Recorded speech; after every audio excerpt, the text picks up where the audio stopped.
Burn it. Burn it all, and make sure the woman doesn't survive." Victor Crane struck the match himself. He watched the flame dance between his fingers, smiled at the men waiting with kerosene cans, and flicked it into the dry August grass.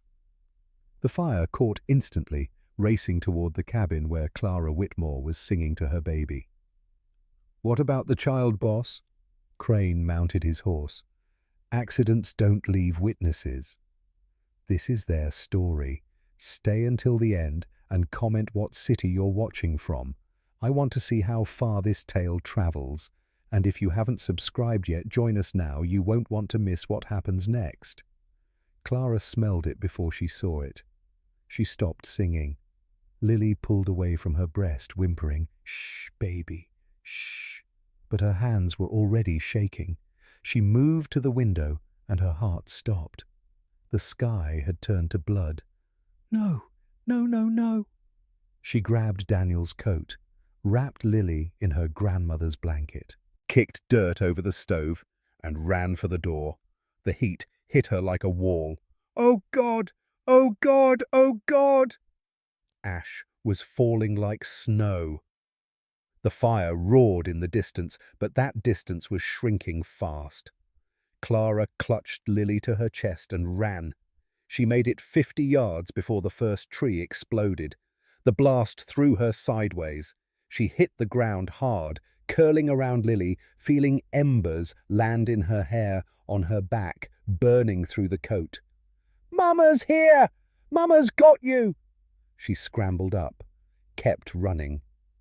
But the landscape had become a nightmare, smoke everywhere, flames on 3 sides, no path, no escape. Her lungs screamed. Her bare feet, she'd forgotten shoes, left bloody prints on the scorched earth. And then she saw it. A gap, a corridor between the flames. Maybe 30 seconds before it closed. Clara ran harder than she'd ever run in her life. 20 feet, 15. The heat became liquid unbearable. 10 feet, 5. She burst through as flames licked her coat, as sparks caught Lily's blanket as her body finally gave out. Clara collapsed under a rock outcropping, wrapping herself around her daughter. "Hold on, baby! Hold on! Hold on!" Lily had stopped crying. That was worse. So much worse. "Stay with me! Please, God, stay with me!" The fire roared closer. Minutes left, maybe less. Clara pressed her lips to Lily's forehead and screamed into the inferno. "Somebody help us! Please, anybody!" Nothing. Just flames and smoke and death. She closed her eyes.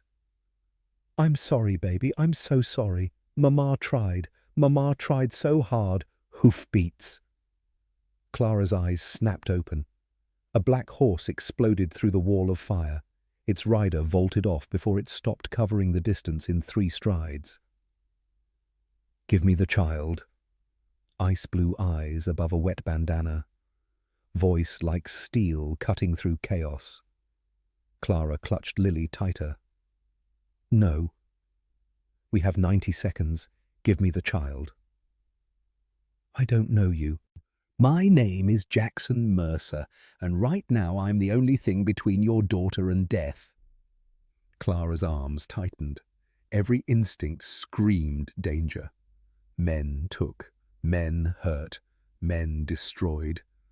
I'd rather die than trust another man. Something shifted in those frozen eyes. Not anger, recognition. "Then we die together." His voice dropped. "But not tonight." He didn't grab Lily. Instead, he stripped off his leather coat and held it out. "Wrap her in this. Get on the horse. I know a way out." "Why should I believe you?" "Because I wasn't fast enough once." His jaw clenched. "And I've been riding toward flames ever since." It wasn't an answer. It was a wound. Clara made her choice in a heartbeat. The ride through hell lasted an eternity. Clara kept her head down, body curved around Lily Jackson's arm, iron tight around her waist. The horse shadow, he'd called it, moved with impossible precision through gaps that shouldn't exist. A burning branch crashed in front of them. Shadow reared. Clara screamed. Jackson yanked the reins hard, found another path, kept moving. Almost there. Hold on. The air changed. Cooler. Cleaner. They burst through smoke into starlight. Jackson slowed the horse. You're safe. Both of you. Clara couldn't speak. Her whole body shook. She looked down at Lily, still wrapped in leather, terrifyingly silent. She's not crying. Why isn't she crying? Why? Let me see. Jackson dismounted, came to her side, gently took Lily. He unwrapped the coat. The baby blinked up at him, smiled, and wailed. Clara slid off the horse and collapsed, sobs tearing through her. Thank you, thank you, thank you. Don't thank me yet. Jackson handed Lily back. We're 15 miles from shelter. Can you ride? Clara wiped her eyes. I can do whatever I have to. I believe you. They reached Silverstone at dawn. Clara barely registered the massive ranch house, the sprawling buildings, the men already moving through morning light. All she knew was exhaustion and smoke and the weight of her daughter in her arms. Get down! I've got you! Jackson's hands steadied her as she dismounted. Her legs buckled immediately. He caught her. When did you eat last? I can't remember. Margaret. A woman appeared in the doorway, 60 iron-grey hair eyes that missed nothing. Sweet Jesus, get her inside, now. Clara tried to walk, failed. Jackson lifted her without asking, carrying her toward the house. I can walk. You can barely breathe. Put me down. Stop arguing. I don't take orders from... You do today. Margaret fell into step beside them. The baby needs feeding. Get the wet nurse. No, Clara's voice cracked. I feed my own daughter. Not with nothing in your stomach, Margaret said. Emma will nurse her until you've eaten. That's not negotiable. You can't just... I can. I am. Welcome to Silverstone. Clara woke in a blue room she didn't recognize. Lily slept in a crib beside the bed. Food sat on a tray, cold soup, bread, cheese. Everything hurt. She sat up, gasping at the pain in her feet, her arms, her lungs. Bandages covered burns she didn't remember getting. The door opened. Margaret entered without knocking. You're awake. Good. Eat. Where am I? Guest room. Blue room, we call it. Eat. My daughter. Fed, changed, sleeping. She's fine. You're not. Eat. Clara wanted to argue, but her body demanded food, so she ate. Margaret watched. What's your name? Clara. Clara Whitmore. The cabin in Miller Valley. Yes. That's 30 miles from where Jackson found you. You ran 30 miles through Wildfire with an infant. Clara's hands shook around the soup bowl. I didn't have a choice. Most women would have given up, hidden in the cabin, hoped for rescue. Hope doesn't save babies. Margaret's expression shifted. Something like respect. No, it doesn't. She turned to leave. Wait. Clara set down the bowl. Why did he save me, a stranger? He could have died. Margaret paused at the door. That's not my story to tell. But I'll say this. You're the first person Jackson Mercer has touched in 4 years. Make of that what you will. She was gone before Clara could ask what she meant. 3 days later, Clara insisted on working. Absolutely not. Jackson blocked the kitchen doorway. You can barely stand. I can stand fine. Your feet are shredded. They're healing. The doctor said.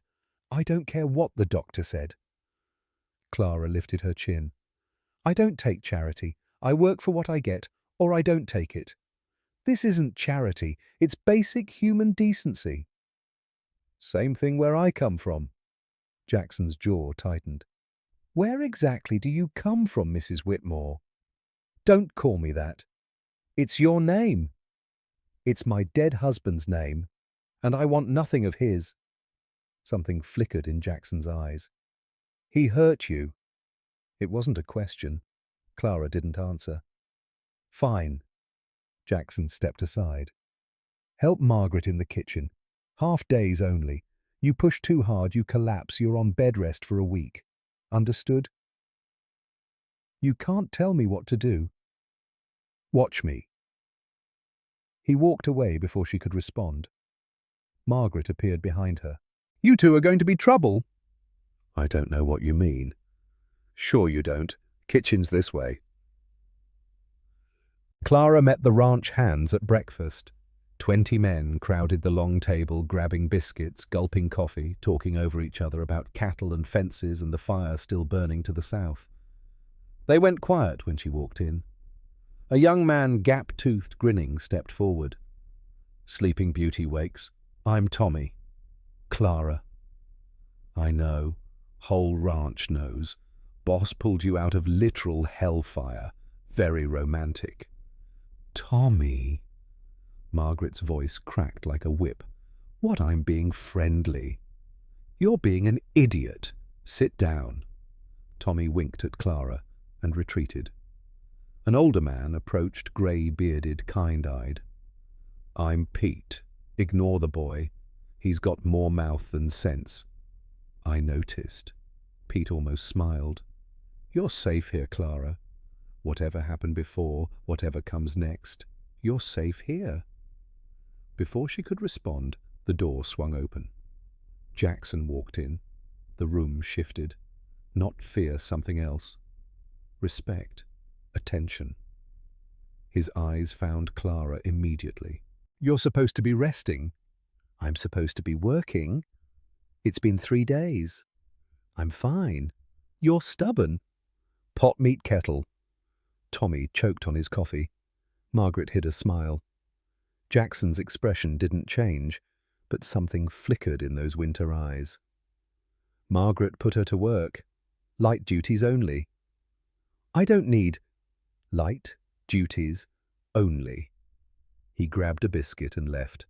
Clara stared after him. Is he always like that? Like what? Pete asked. Impossible. Every single day. Pete's eyes crinkled. You get used to it. I doubt that. So did we all. That afternoon, Clara discovered Jackson's secret. She'd been looking for the root cellar Margaret mentioned, took a wrong turn, found herself in a wing of the house that felt different, quieter, colder. A door stood slightly open. Clara knew she shouldn't look, knew it wasn't her business. She looked anyway. A nursery, small bed, rocking horse, blocks scattered on the floor like someone had been playing just yesterday. Blue curtains, blue walls, and Jackson standing in the center holding a wooden toy soldier absolutely still. Clara's heart cracked. She must have made a sound because Jackson's head snapped toward her. Get out! I'm sorry, I didn't mean... Get out! Clara fled. She found Margaret in the kitchen, hands deep in bread dough. I saw something. A room. A nursery. Margaret's hands stopped. You shouldn't have gone in there. I didn't. The door was open. Jackson was inside and he... Clara's voice broke. He looked destroyed. Margaret was silent for a long moment. His wife was Sarah. His son was William. They died 4 years ago. How... Fire. The word hung in the air. House caught while Jackson was checking cattle. By the time he got back, it was too late. Clara sank into a chair. That's why he saved me. That's why he rides out every night. That's why he hasn't smiled since they lowered the caskets. That's why he pushes everyone away. Margaret's eyes glistened. You're the first person he's let himself care about since he buried his family. Don't waste that, Clara. I didn't ask him to care about me. No, but he does anyway, and that terrifies him more than fire ever could. Clara waited for Jackson that night. He came in after midnight, still wearing his riding clothes, eyes hollow with the particular exhaustion of someone who never really rested. She stepped out of the shadows. We need to talk. He stopped. It's late. I don't care. Clara. I saw the nursery. Margaret told me about Sarah and William. Jackson's face went blank. That's not your concern. You rode through fire for me. You held my daughter while she cried. You carried me into your house and put me in a blue room, the same blue as that nursery. Clara stepped closer. You made me your concern.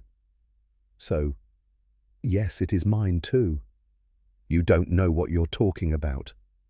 Then tell me. No. Why? Because it doesn't matter. His voice cracked on the last word. They're dead. Talking about them won't bring them back. Nothing will bring them back. I wasn't there and they died, and that's not your fault.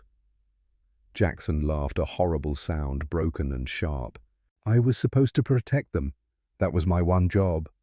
Protect my family, and I failed. You couldn't have known.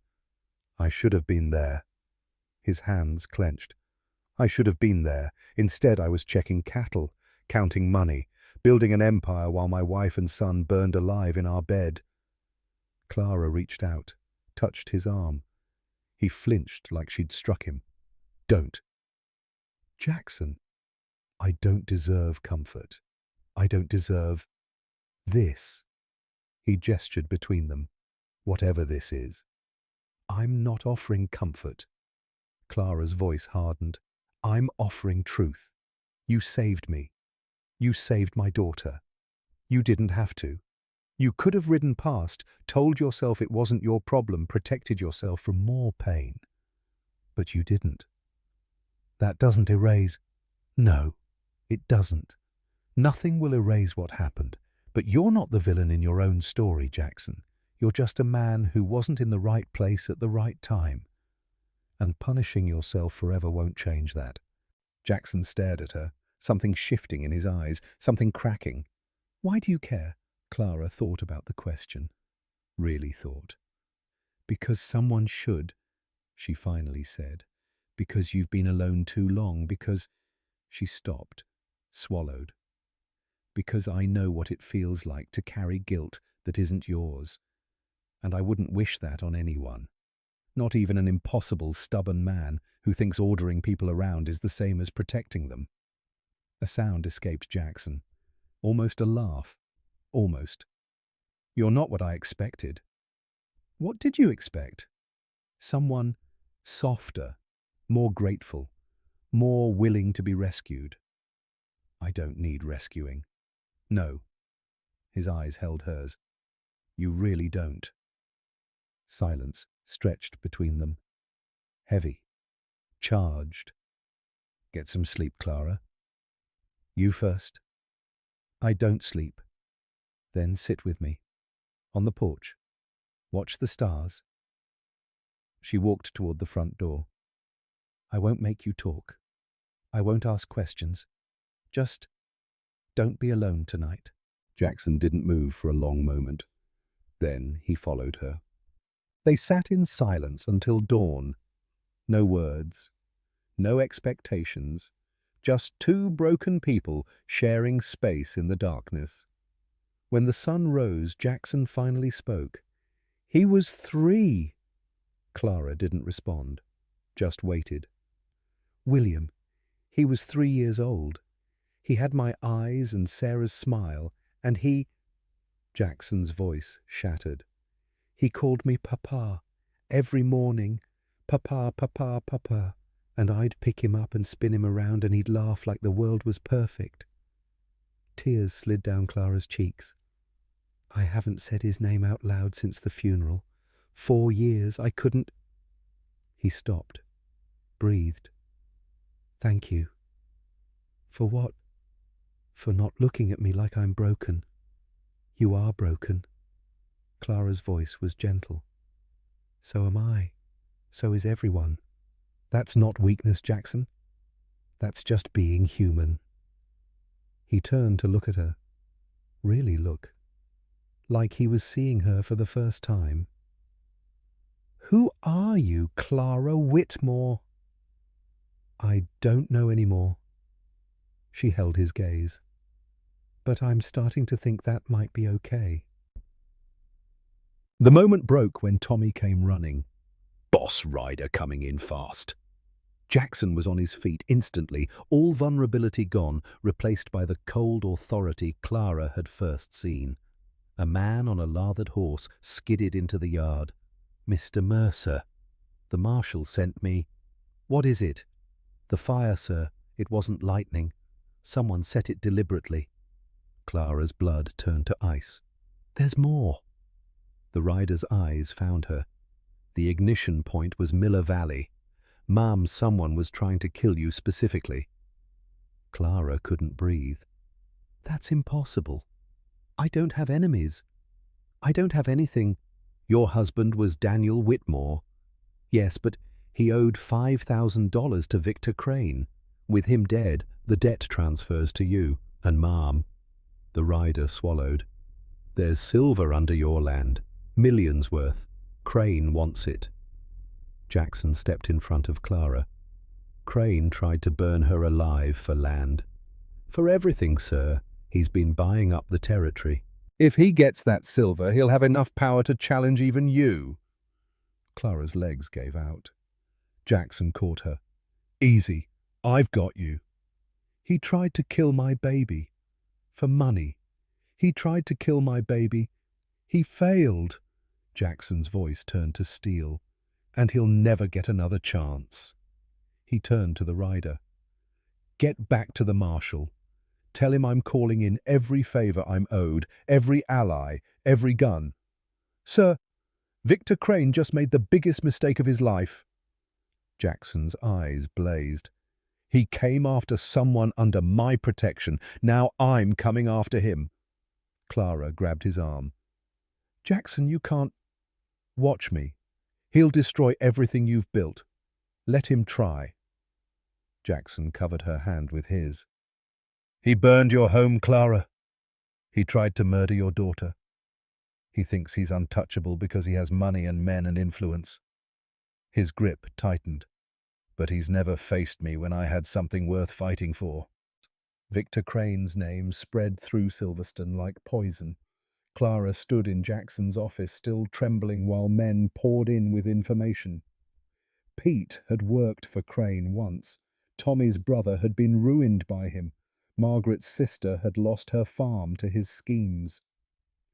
He's been buying up Montana for years, Pete said grimly. Legitimate business on the surface. Underneath loan sharking, blackmail, people who cross him disappear. And my husband owed him money. Clara's voice was hollow. Daniel owed him $5,000. Your husband owed everyone money. Jackson slammed a telegram onto his desk. I just got word from Silver Falls. Daniel Whitmore ran up gambling debts at every saloon in the territory. Crane bought them all. That's not possible. Daniel never— Clara stopped.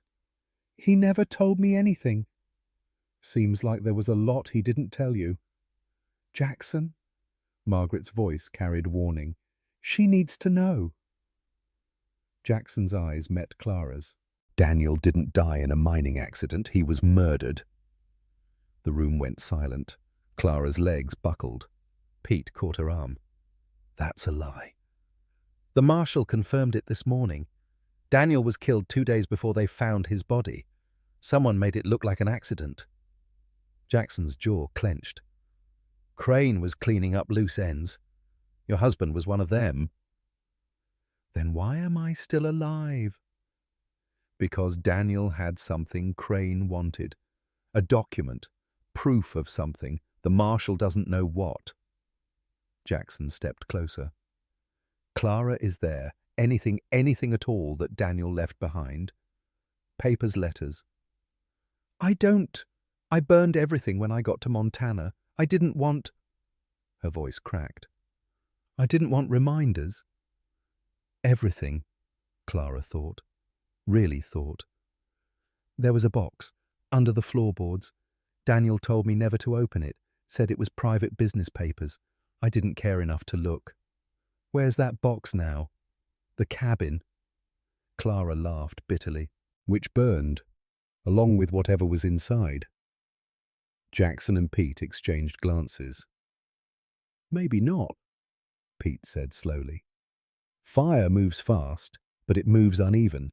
The foundation might still be there. The floorboards underneath might have survived. It's worth checking. Jackson grabbed his hat. Pete, take 5 men. Ride to what's left of Miller Valley. Find that box if it still exists.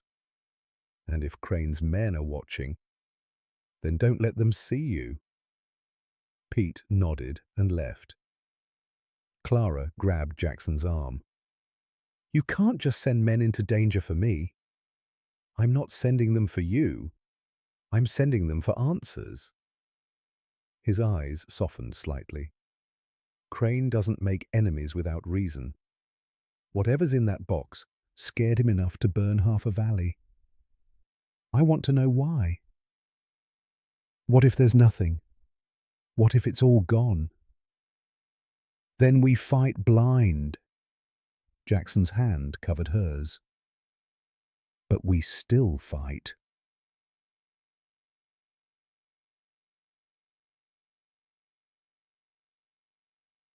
Margaret insisted Clara eat something. I'm not hungry. I don't care. Eat. My husband was murdered. There's a man trying to kill me and my daughter, and you want me to eat biscuits. I want you to stay strong. Margaret pushed the plate closer. You can't protect Lily if you collapse. You can't think clearly if you're starving. Eat. Clara stared at the food. Her stomach churned. He was a monster. Margaret paused. Daniel, he hit me. Did you know that? The first time was 3 months after we married. I burned the roast and he... Clara's voice broke. I told myself it was my fault. I told myself I'd do better. I told myself this was just what marriage was. Margaret sat down heavily. Oh, child. When he died, I felt free. For the first time in 2 years, I could breathe. I could think. I could look at Lily and imagine a future that wasn't just surviving until tomorrow. Tears streamed down Clara's face. And now I find out his secrets are still trying to kill me. Even from the grave, he won't let me go. Margaret reached across the table and gripped Clara's hands. Listen to me. Daniel Whitmore's choices are not your burden. His debts are not your debts. His sins are not your sins. You survived him. You'll survive this too. How do you know? Because you ran through fire for your daughter. Because you stood in Jackson's office and didn't fall apart. Because you're still here, still fighting, still asking how instead of giving up. Margaret squeezed tighter. That kind of strength doesn't break, Clara. It bends, it hurts, but it doesn't break. Clara wanted to believe her. God, she wanted to believe. What if I'm not strong enough? Then you lean on the people around you until you are. Margaret released her hands. That's not weakness. That's wisdom. The kitchen door banged open. Tommy stood there, face pale. He's here. Crane. He just rode through the gates. Victor Crane looked exactly like the devil would if the devil wore a tailored suit. Silver-haired, sharp-featured, with a smile that never reached his eyes. He dismounted in Silverstone's yard like he owned it, flanked by 4 men with guns on their hips. Jackson met him on the porch. Clara watched from the window, Lily clutched to her chest. "Mr. Mercer." Crane's voice carried like oil on water. "It's been too long." "Not long enough. What do you want, Crane?" "Straight to business." "I appreciate that." Crane pulled a document from his coat. "I'm here about a debt. $5,000 owed by Daniel Whitmore, now legally transferred to his widow. And I'm a reasonable man. I'm willing to negotiate." Jackson didn't move. What kind of negotiation? The woman has land, worthless for farming, but I'm a sentimental fool. I'll forgive the debt entirely in exchange for the deed to her property. Clara's stomach dropped. He wanted her land. The silver underneath it. He'd killed Daniel and tried to kill her, and now he was standing in Jackson's yard pretending to be reasonable. "That's generous," Jackson said flatly. "I thought so. There's just one problem." "Oh, she's not interested." Crane's smile tightened. "Perhaps I should ask the lady herself." "She's not available." "Jackson." Crane stepped closer, dropping his voice. "You're a smart man. You built an empire. You understand how business works. This woman, this stranger, she's not worth making an enemy of me." "You're wrong." "Am I? You tried to burn her alive." Jackson's voice went ice cold. "You killed her husband. You sent fire to murder a mother and her infant daughter.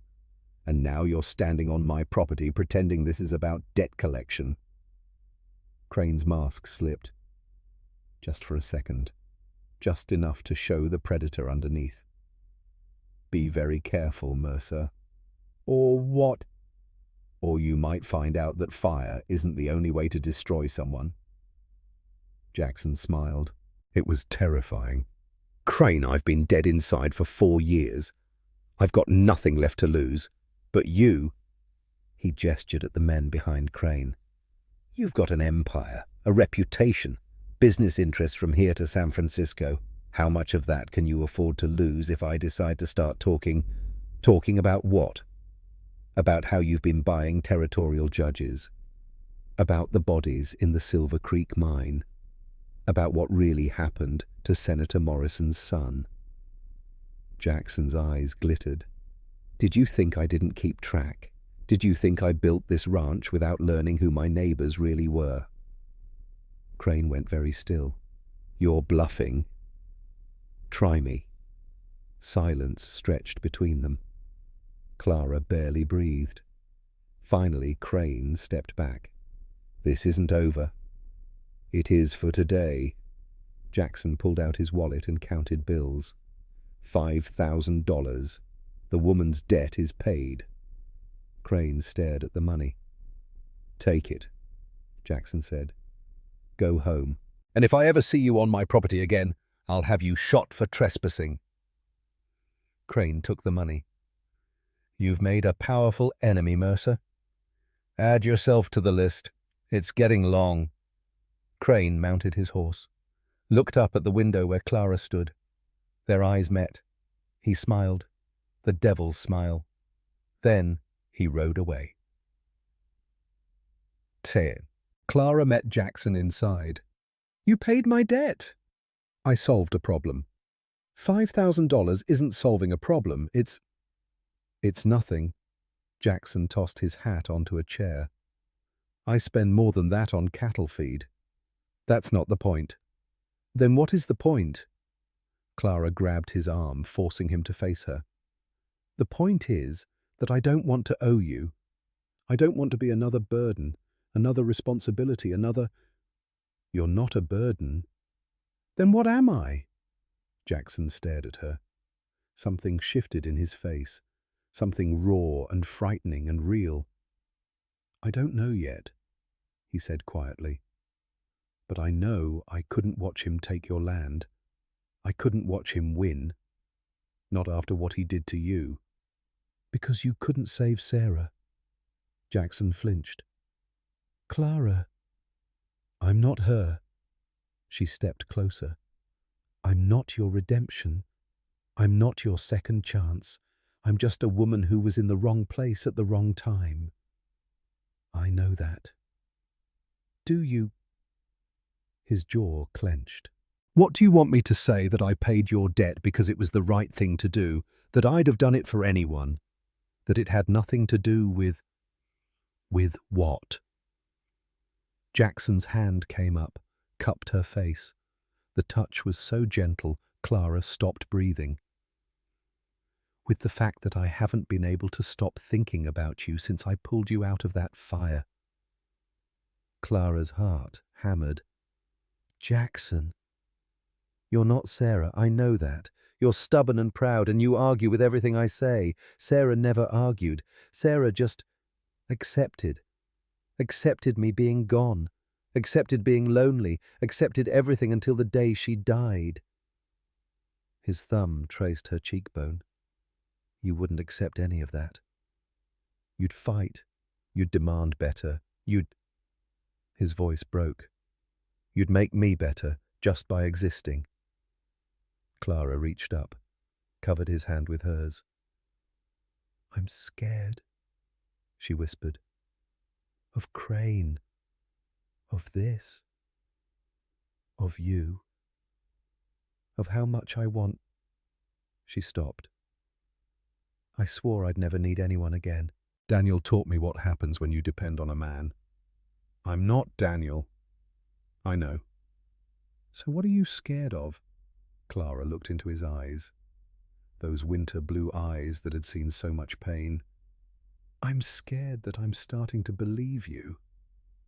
Jackson leaned in, forehead against hers. Then believe me, he murmured. I won't hurt you. I won't leave you. I won't... Don't make promises you can't keep. I'm not. His eyes held hers. I'm making promises I'll die keeping. Odd. The attack came at midnight. Clara was feeding Lily when she heard the first gunshot. She hit the floor instinctively, covering Lily with her body. Clara! Margaret burst through the door. Stay down, stay! Another shot! Closer! What's happening? Crane's men, dozen of them at least. They're trying to breach the gates. Glass shattered somewhere downstairs. Lily screamed. I need to get to Jackson. You need to stay here. Where is he? Margaret's face went pale. Out there, fighting. Clara thrust Lily into Margaret's arms. Keep her safe. Clara, don't. But Clara was already running. The yard was chaos. Men everywhere, Silverstone's hands fighting Crane's hired guns. Gunfire cracked through the night. Someone screamed. Clara spotted Jackson immediately. He was pinned behind the water trough, firing at 3 men advancing from the stables. His shots were controlled precise, but he was outnumbered and running low on ammunition. Jackson. He turned. A bullet caught him in the shoulder. Clara screamed as he spun, dropped, hit the ground hard. No! She ran. Didn't think. Didn't plan. Just ran. The men advancing on Jackson turned their guns toward her. Stop! Tommy appeared from nowhere, rifle blazing. Get down! Clara dove behind the trough, landing next to Jackson. Blood soaked his shirt. His face was grey with pain. Are you crazy? He gasped. You're shot. I noticed. We need to get you inside. Can't move. He grabbed her hand. Listen to me. There's a rifle under the trough. Loaded. Can you shoot? I don't. Can you shoot? Clara remembered Daniel. Remembered the lessons he'd forced on her because a wife should be useful. Remembered hating every second of it. Yes. Then cover Tommy. He's trying to flank them. Just keep them pinned down. But you're bleeding. Clara. Jackson's grip tightened. I'm not dying in this yard. Not tonight. Not before I make Crane pay.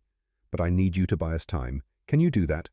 She looked at the rifle, at the men still advancing, at Tommy pinned down 20 feet away. Yes. Clara grabbed the rifle, checked the chamber, and opened fire. Later, she wouldn't remember most of it. Just noise and smoke and the kick of the rifle against her shoulder. Just Jackson's blood on her hands and Lily's cries echoing from the house and Tommy's voice shouting directions. Left. Clara, left. She pivoted, fired. A man went down. Behind the barn. She fired again. Missed. Fired again. Hit. The attackers were falling back now, overwhelmed by the unexpected resistance. Pete had emerged with reinforcements from the bunkhouse. Old Charlie was shooting from an upstairs window, and Clara kept firing, until the rifle clicked empty, until the last of Crane's men fled into the darkness, until Tommy reached them and said, "They're gone. It's over." Clara dropped the rifle. Her hands wouldn't stop shaking. Jackson, stay awake." "I'm awake." His voice was thready. "Pretty good shooting for a schoolteacher." "Shut up. Don't talk. Save your strength." So bossy. "Jackson, I'm fine." He tried to sit up and immediately went grey. "Okay. Maybe not fine. Pete, help me." They got Jackson inside, laid him on the kitchen table, stripped off his shirt. Clara had seen wounds before. Daniel had come home bloody more than once, but this was different. This was Jackson. This was the bullet still in there. Pete's voice was grim. "We need to get it out. The doctor's in Silver Falls, 3 hours at least." "He doesn't have 3 hours. He's losing too much blood." Clara stepped forward. "I can do it." Everyone stared at her. "I worked with doctors in Boston, volunteered at the charity hospital. I've seen wounds cleaned, bullets removed." Her voice steadied. "I can do this." "Clara," Margaret started. "Do we have another option?" Silence. "Then get me hot water, clean cloths, whiskey, and the sharpest knife you have." Clara rolled up her sleeves. "Now." Jackson woke up during the extraction. "God damn! Hold him down!" Clara's hands were steady even as Jackson thrashed. "Pete, his legs." "I'm trying." "Jackson, look at me." Clara leaned over him. "Look at me. The bullet's almost out. You need to stay still. Hurts. I know it hurts. But you promised you weren't dying tonight, remember?" His eyes focused on her face, wild with pain, but present. "You're beautiful. You're delirious. Still beautiful. Hold him." Clara returned to the wound, dug deeper, felt metal. Jackson screamed. She pulled the bullet free.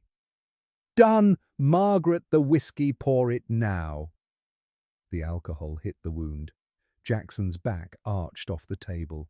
Then he went limp. "Is he—" Tommy's voice cracked. Clara pressed her fingers to Jackson's throat, found the pulse. Weak, but steady. "He's alive. He's going to be okay." She wasn't sure if she was telling them or telling herself. "He's going to be okay." Clara didn't leave his side. She sat in a chair next to his bed, watching his chest rise and fall, counting his breaths like prayers. Margaret brought Lily to her, and she nursed her daughter while watching the man who'd saved them both. Near dawn, Jackson stirred. "Clara." She was at his side instantly. "I'm here. Don't try to move." "Did we win?" "We didn't lose. Crane's men retreated. Pete counted 8 bodies. None of them ours. Tommy. Fine. Everyone's fine." Jackson closed his eyes. You saved my life. You saved mine first. That's different. How I ride into fires. That's what I do. But you, he opened his eyes. You ran into a gunfight, grabbed a rifle, shot men. I did what I had to. You did what no one else could. His hand found hers. You're remarkable, Clara. Do you know that I'm tired and scared and covered in your blood? Still remarkable. She laughed. It came out as a sob. Don't ever do that again. Don't ever get shot. Don't ever make me think. She couldn't finish. I'll try. Promise me. I can't promise not to get hurt. Then promise you'll fight. Promise you'll survive. Promise you'll... She swallowed. Promise you won't leave me. Jackson's grip tightened on her hand. I promise. The piece lasted exactly 4 hours. Clara was dozing in the chair when Margaret's voice cut through her sleep. Clara, come quick! She jolted awake. What? What is it? Margaret stood in the doorway, face white with terror. It's Lily. She's burning up. Clara ran. Lily lay in her crib, face-flushed body trembling. Her forehead was so hot, Clara snatched her hand back. No, no, no, no. It came on sudden. Emma said she was fine an hour ago, and then... Clara grabbed her daughter. Lily whimpered but didn't cry. Didn't have the strength to cry. How high is the fever? High. Too high. Margaret's voice cracked. Clara, the nearest doctor is 3 hours away. After what happened tonight, Crane might have men watching the roads. Then we go around them. Jackson's voice came from the doorway. He stood there, pale as death, one arm pressed against his bandaged shoulder. You shouldn't be up. Clara's voice was desperate. You're hurt. I heard.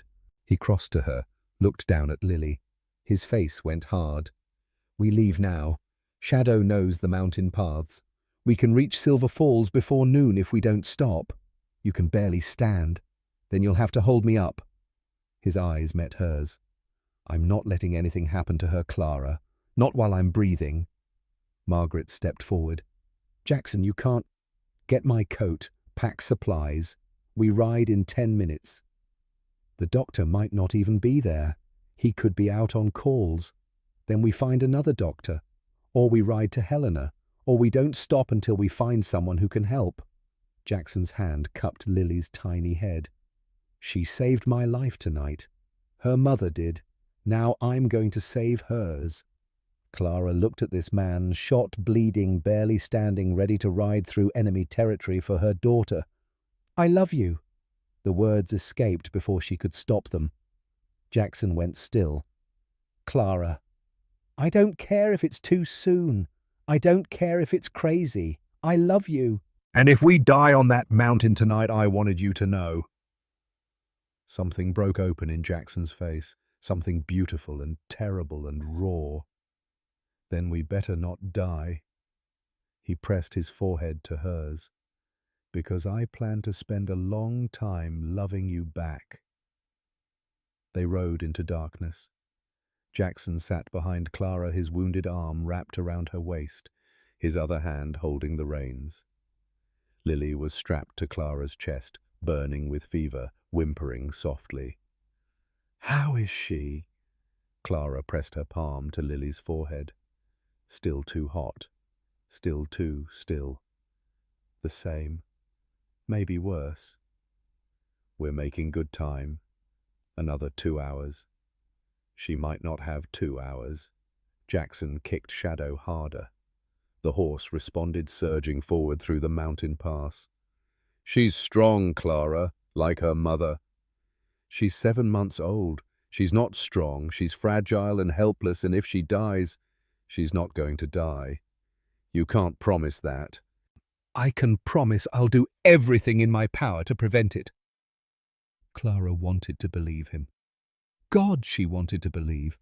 But Lily's skin was so hot and her breathing was so shallow, and every minute felt like an hour. "Tell me about her." "What?" "Lily. Tell me about her. When she was born, her first smile, anything." Jackson's voice was strained with pain, but steady. "Keep talking. It helps." Clara swallowed hard. "She was born during a thunderstorm. Daniel was drunk. Didn't even come to the room until the next morning. Bastard. I didn't care. The moment I held her, nothing else mattered. She looked up at me with those eyes, Daniel's eyes, God help her. And I thought, I'll die for you. I'll kill for you. I'll do anything to keep you safe." "And you have. Not enough. Never enough." Clara's voice cracked. "I should have left him sooner. Should have taken her and run before—" "Before what?" Clara went silent. "Clara." Before what? Before he started looking at her the way he looked at me. Jackson's arm tightened around her. What does that mean? It means I saw what he was becoming, what he might do when she got older. And I was planning to run. Her throat closed. The fire came before I could. Maybe the fire saved you. Maybe. Or maybe Crane's just finishing what Daniel started. "No." Jackson's voice turned to steel. "Crane doesn't get to win. Not tonight. Not ever." They hit the first checkpoint an hour later. Torches in the road, 3 men on horseback, Crane's men. Jackson pulled Shadow to a stop. "We can't go through them," Clara whispered. "No, we go around." Jackson turned Shadow off the main path into the tree line. "There's a deer trail 1/2 mile east, narrow but passable." "How do you know these mountains so well?" "Sarah and I used to ride here, before." His voice caught. "She loved the wildflowers in spring." Clara reached back, squeezed his knee. They rode in silence through the trees' branches, scraping against them, the darkness so complete Clara couldn't see her own hands. Then Lily started crying. "Shh, baby, shh." But Lily wouldn't stop. The fever, the jostling, the fear, it was too much. "They'll hear us," Jackson hissed. "I can't make her stop. Try harder." Clara fumbled with her dress, trying to nurse Lily, trying to quiet her. "Hey!" a voice from the road. "You hear that?" "Someone's in the trees." Clara's blood froze. "Hold on!" Jackson kicked Shadow into a gallop. The horse burst through the underbrush, crashing through branches, leaping over fallen logs. Behind them, shouts, hoofbeats, pursuit. "They're gaining." "I know." A gunshot cracked through the night. Bark exploded from a tree inches from Clara's head.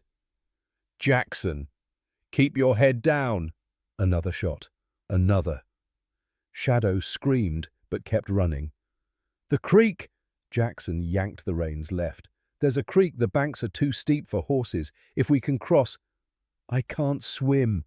"You won't have to. Trust me." Clara closed her eyes and held Lily tighter. Shadow plunged down a steep embankment. Clara felt the horse's hooves hit water cold, rushing deeper than she expected. Then they were climbing, scrambling up the opposite bank, and the sounds of pursuit were fading behind them. Jackson slowed to a stop. "They can't follow. The crossing is 3 miles downstream." He was breathing hard, his wounded shoulder clearly agonizing. "We're safe." Clara burst into tears.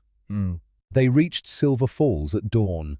The town was already stirring, miners heading to work, shop owners opening doors, normal people living normal lives, while Clara's daughter fought for hers. "Where's the doctor?" Jackson pointed toward a building at the end of the street. "Dr. Ellen Marsh, best physician in the territory." "A woman." "You have a problem with that." "No, I just—" Clara laughed weakly. "I didn't know there were woman doctors in Montana." Ellen's not from Montana. She's from Philadelphia, came west after the war. Jackson dismounted with a grunt of pain. She saved more soldiers than most army surgeons. If anyone can help Lily, it's her. Clara didn't wait for help. She slid off Shadow and ran. Dr. Ellen Marsh was 40 sharp-eyed and didn't waste time on pleasantries. How long has the fever been this high? 6 hours, maybe 7. Any vomiting, rash convulsions? No, just the fever. She won't eat, won't cry. She's just... I need to examine her, alone. I'm not leaving my daughter. Mrs. Whitmore. Ellen's voice was firm but kind. I understand you're terrified, but I can't work with a panicking mother hovering over me. Wait outside. I'll call you the moment I know something.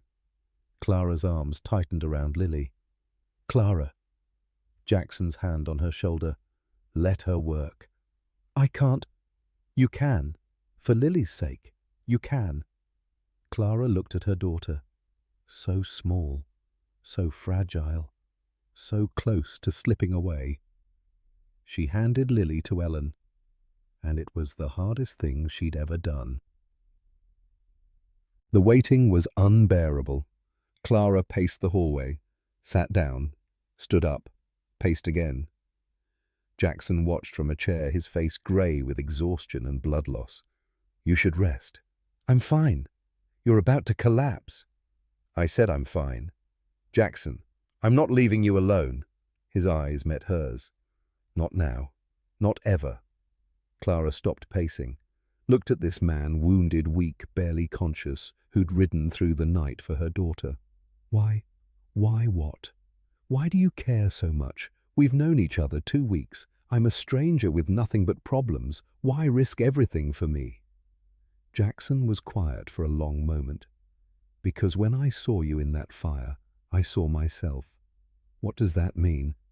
It means I know what it's like to lose everything, to stand in ashes and wonder why you survived when everyone you loved didn't.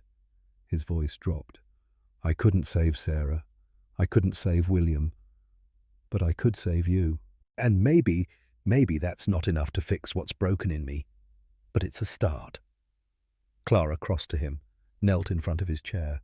You're not broken, Jackson. Yes, I am. Then so am I. So is everyone who's ever loved and lost. She took his hand. That doesn't make you weak. It makes you human. I don't feel human. I feel hollow, not hollow. Clara pressed his hand to her heart. You feel this. You feel how fast my heart is beating. That's fear. That's hope. That's... She swallowed. That's love. And you put it there. Jackson's breath caught. Clara. The door opened. Ellen stepped out. Her face was unreadable. Clara jumped to her feet.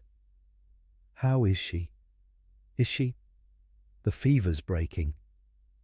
Clara's legs gave out. Jackson caught her. She's going to be okay. His voice cracked. The infection was severe, but I've seen worse. Another few hours without treatment and... Ellen shook her head. But you got her here in time. She's going to be fine. Clara burst into tears. Yay! She held Lily for 3 hours straight. The baby slept peacefully now, fever-gone color returning to her cheeks. Clara watched every breath, every flutter of tiny eyelashes, every small movement of fingers. You need to eat. Jackson stood in the doorway carrying a tray. Not hungry. I don't care. He set the tray on the bedside table. Margaret would kill me if I let you starve. Margaret's not here. Her spirit is. It's terrifying. He sat down heavily in the chair beside her. Ellen says we can travel tomorrow. Lily needs rest, but she's strong enough for the ride. And you, your shoulder. Ellen stitched it properly, said your field surgery was surprisingly competent. He almost smiled. High praise from her. Clara didn't smile back. Crane's men almost caught us. I know. They'll try again. I know. Jackson. She looked at him. This isn't going to end until one of us is dead. You know that, right? Crane won't stop. He's got too much to lose. Then we make sure we're not the ones who die. How he has money, men, power. We have each other. Jackson leaned forward. We have Silverstone. We have the truth. And we have something Crane doesn't. What? Something worth fighting for. Clara looked at Lily, at Jackson, at this fragile, impossible thing growing between them. What's the plan? Pete's still looking for that box. The one Daniel hid. If there's evidence against Crane inside, that's a big if. It's all we have. Jackson's jaw tightened. Unless you want to run. Run where? East, Philadelphia. Your sister's there, right? You could start over. Be safe.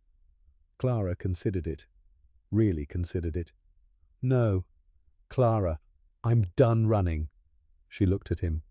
Daniel made me run from Boston. Fear made me run from the fire. I'm not running anymore. This isn't about pride. Crane will kill you. Then he'll have to go through you first. She took his hand. And you don't seem like the type to move. Jackson stared at her. Something shifted in his face. Something that looked like wonder. You're insane. Probably. You're going to get yourself killed. Maybe. I should lock you in the blue room until this is over. Try it. See what happens. Jackson laughed. It was the first real laugh she'd heard from him. God help me, he murmured. I think I'm in love with a crazy woman. You think? I know. His hand cupped her face. I know I'm in love with you, Clara Whitmore, and it terrifies me more than any fire ever could.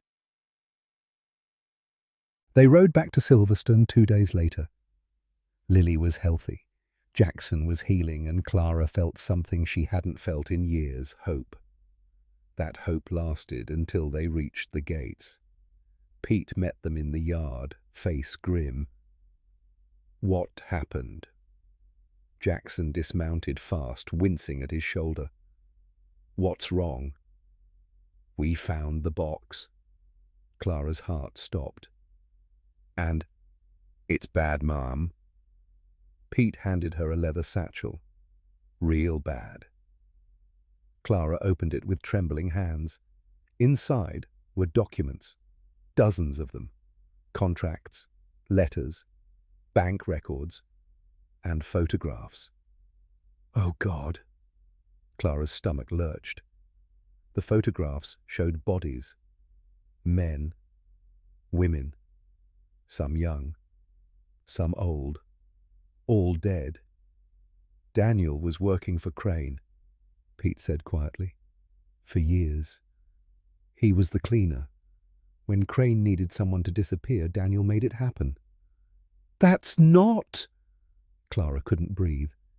He was my husband. He was a murderer. Jackson's voice was hard. Your husband was a murderer. Clara dropped the satchel like it was poisoned. I didn't know. I swear to God I didn't know. Of course you didn't. Jackson stepped toward her. He kept you isolated, scared. That's how men like him operate. But these people... She looked at the photographs. He killed them. For money. For Crane. And I slept beside him every night. Clara, stop. I should have known. She was screaming now. I should have seen what he was. I should have... You were surviving! Jackson grabbed her shoulders. You were protecting yourself, protecting Lily. You did what you had to do. I married a monster. And then you escaped him. That's what matters. Clara looked at the documents scattered on the ground, at the evidence of horrors she'd never imagined. Why did he keep these? Why not destroy them? Pete spoke up. Insurance, ma'am. If Crane ever turned on him, Daniel could take him down too. Mutually assured destruction. And now I have them. Now you have proof. Jackson's eyes gleamed. Crane doesn't know the box survived. He thinks everything burned. But we have evidence of every crime he's committed for the past decade. So we take it to the marshal. The Marshal Crane owns... Clara's hope crumbled. Then who, the territorial governor? Crane owns him too. Jackson's jaw tightened. But he doesn't own Washington. Washington. I have contacts in the capital, men who owe me favors. If this evidence reaches the right hands, Crane is finished. Crane hangs. Jackson gathered the documents. We need to get these to Helena. There's a federal marshal there, honest as they come. He'll know how to proceed. Helena's 200 miles away. Then we better start riding. They left at midnight, just Jackson, Clara, and Tommy. Pete stayed behind to guard Silverstone. Margaret took charge of Lily. You sure about this, boss? Tommy checked his rifle. Crane's got men everywhere. Then we avoid the roads. Jackson helped Clara onto her horse. Mountain passes all the way. It'll take longer, but we'll be alive. That's the idea. Clara touched the satchel strapped across her chest. The evidence. The key to everything. If we die, these documents die with us. We're not going to die. You keep saying that. And I keep being right. Jackson mounted his own horse, grimacing at the strain on his shoulder. Ready. Clara looked back at Silverstone, at the window where Lily was sleeping safely in Margaret's arms.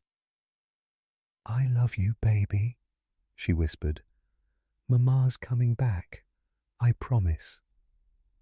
Then she turned her horse west, and they rode into the unknown. They made it 3 days before Crane found them. The attack came at a mountain pass, narrow and treacherous. No way forward, no way back. 20 men, all armed, and Crane himself smiling that devil's smile. Mr. Mercer, Mrs. Whitmore. He spread his hands wide. What a pleasant surprise. Jackson stepped in front of Clara. How'd you find us? I have eyes everywhere. Surely you know that by now. Crane's gaze dropped to the satchel. Interesting bag you're carrying, Mrs. Whitmore. Mind if I ask what's inside? Evidence. Clara's voice didn't waver. Of every murder you've committed, every bribe you've paid, every life you've destroyed. Crane's smile flickered. I see Daniel's insurance policy survived the fire. Unfortunate. It's over, Crane. We're taking this to Helena, to the federal marshal. Your empire is done. Is it? Crane laughed softly.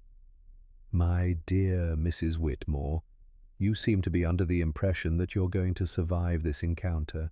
Jackson's hand moved to his gun. Don't! Crane's voice sharpened. You're outnumbered, outgunned, and out of options. Lower your weapon's hand over the documents, and I'll let you die quickly. That's more mercy than you deserve. And if we refuse, then I kill you slowly, starting with the schoolteacher. Crane's eyes gleamed. I'll make you watch Mercer. I'll make you watch every moment. Clara's hand found Jackson's. Don't give him the documents, she whispered. Clara, if we die, we die. But he doesn't get to win. Jackson squeezed her hand. I love you. I know. He turned to Crane. You want these documents? Come and take them. Crane sighed. I was hoping you'd say that. He raised his hand. 20 guns pointed at them. Kill them. The shots never came. Instead, a voice rang out across the pass. Federal marshals, drop your weapons. Clara spun. Riders poured over the ridge behind them. 50 men, 100, all wearing badges. Leading them was a man Clara had never seen, silver-haired, hard-faced, with the bearing of someone who'd spent a lifetime hunting monsters. "Marshal Elijah Stone," his voice boomed. "Victor Crane, you're under arrest for murder, fraud, conspiracy, and about 24 other charges I'll read you when I have time." Crane's face went white. "This is impossible. You're supposed to be in Helena." "Funny thing about federal marshals." Stone dismounted calmly. "We tend to show up where we're needed. Jackson Mercer sent word a week ago. We've been tracking you ever since." Clara whirled to Jackson. "You knew." "I hoped." His eyes never left Crane. "I sent a telegram before we left Silverstone. Figured if Crane caught us, at least the marshals would be close." "You gambled our lives on a telegram. I gambled our lives on Stone being the man I remembered." Jackson finally smiled. "I was right." Crane's men were dropping their weapons, surrounded, outmatched. Crane himself stood frozen, watching his empire crumble. "This isn't over," he hissed. "Yes," Clara said, stepping forward. "It is." She pulled the satchel from her shoulder and handed it to Marshal Stone. "Every crime, every victim, every cent of blood money. It's all there." Stone flipped through the documents. His face darkened. "Crane, you sick son of a bitch." He looked up. "Take him, and make sure he doesn't escape this time." Marshals swarmed Crane, dragged him from his horse, bound his hands, and Clara watched the devil fall. It was over. Clara couldn't believe it, couldn't process it. She stood in that mountain pass, surrounded by federal marshals, watching Victor Crane led away in chains, and she couldn't make herself understand that it was finally over. "Clara," Jackson's arms wrapped around her from behind. "We won," he said softly. "It's done." "Is it really?" "Crane will hang. His empire will collapse. The evidence is irrefutable." "And then what?" Jackson turned her to face him. "And then we go home. We raise Lily. We build a life." His hands cupped her face. "We stop running." Clara wanted to believe him, wanted it more than she'd ever wanted anything. "I don't know how to stop," she whispered. "I've been running so long." "Then let me teach you." Jackson pressed his forehead to hers. "Let me show you what it means to stay, to belong, to be safe." "I'm scared." "I know, so am I." His voice cracked. "But I'd rather be scared with you than brave without you. I'd rather face whatever comes next together than spend another day alone." Tears streamed down Clara's face. "I love you, Jackson Mercer." "I love you too, Clara Whitmore." He kissed her forehead. "More than fire, more than fear, more than anything." Tommy cleared his throat loudly. "Not to interrupt this beautiful moment, but can we please get off this mountain before something else tries to kill us?" Clara laughed. Jackson groaned. "The boy's got a point." Marshal Stone approached them. "We'll escort you to Helena. Make sure you give proper depositions. Then you're free to go home." Home. Clara tested the word. "I don't actually have one of those." "You do now." Jackson took her hand. "Silverstone is yours, if you want it." "Are you asking me something, Mr. Mercer?" "I'm asking you everything, Mrs. Whitmore." His eyes held hers. "I'm asking you to stay, to build, to love, to fight beside me for the rest of our lives." Clara's heart stopped. "That sounds like a proposal." "It is." Jackson dropped to one knee, right there in the mud, surrounded by marshals and mountains and the wreckage of their enemy. "Clara, I know it's too soon. I know we've only known each other weeks. But I've lived more in those weeks than I did in 4 years of grief. You woke me up. You reminded me what it means to feel. And I don't want to go back to sleep. Clara stared at him. You're proposing in a mountain pass, after we almost died, in front of 50 federal marshals. I'm proposing in the place where our enemy fell, where we won, where our future started. Jackson's voice shook. Say yes, Clara. Say yes, and let me spend the rest of my life proving I deserve you. Clara looked at this man, this impossible, stubborn, broken, beautiful man. She pulled him to his feet. Yes. The ride back to Silverstone felt different. Clara kept touching the simple silver band on her finger. Jackson had bought it in Helena before they left, insisting she needed something to mark the promise. She'd protested that it was too much. He'd kissed her quiet. You're smiling again. Jackson's voice pulled her from her thoughts. Am I? Third time in an hour. It's unsettling. I didn't realize smiling was a crime. It's not. I'm just not used to seeing you happy. Clara guided her horse closer to his. I'm not used to being happy. It feels strange, like wearing someone else's clothes. You'll grow into it. Will I? Jackson reached across the gap between their horses and took her hand. We both will. They reached Silverstone at sunset. Margaret was waiting on the porch. Lily was in her arms. Clara was off her horse before it stopped moving. Lily. She grabbed her daughter, pressing kisses to her cheeks, her forehead, her tiny hands. Lily gurgled happily, reaching for Clara's hair. She missed you. Margaret's voice was thick. Cried for 2 days straight. I'm sorry, baby. I'm so sorry Mama left. You came back. Margaret's hand squeezed Clara's shoulder. That's what matters. Jackson joined them on the porch, moving slowly, his shoulder still healing. How's the ranch?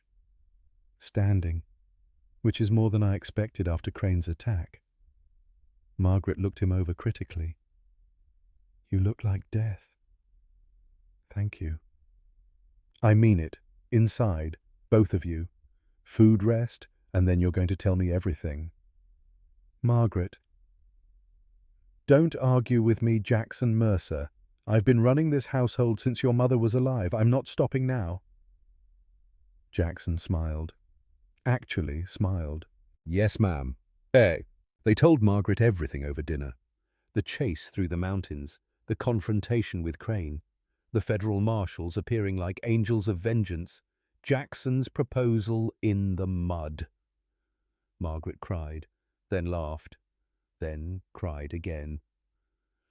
I thought I'd never see him smile again, she said, gripping Clara's hands. 4 years. 4 years of watching him die slowly. And then you showed up. I didn't do anything. You did everything. Margaret's eyes glistened. You reminded him that living isn't the same as surviving. Clara looked at Jackson. He was watching Lily sleep in the crib they'd set up in the corner of the kitchen. He reminded me too, Clara said quietly. The wedding happened 3 weeks later. Clara wanted small. Jackson wanted the territory to know his wife existed. They compromised on 50 guests, ranch hands, neighbors, a few businessmen Jackson actually respected, and Marshal Stone, who'd insisted on attending. Making sure Crane's people don't try anything, he'd said. Clara suspected he just wanted to see how the story ended. The morning of the ceremony, Margaret found her in the blue room staring at the dress they'd ordered from Helena. Cold feet, frozen solid. Margaret sat beside her on the bed. Tell me. I don't deserve this. Clara's voice cracked. I don't deserve any of it. A month ago I was a widow with nothing. Now I'm marrying the richest man in Montana. It feels like a fairy tale, and fairy tales aren't real." "You're right. They're not." Margaret took her hands. "But this isn't a fairy tale, Clara. It's two broken people choosing each other. It's hard work and compromise and fights and forgiveness. It's getting up every day and deciding that love is worth the risk.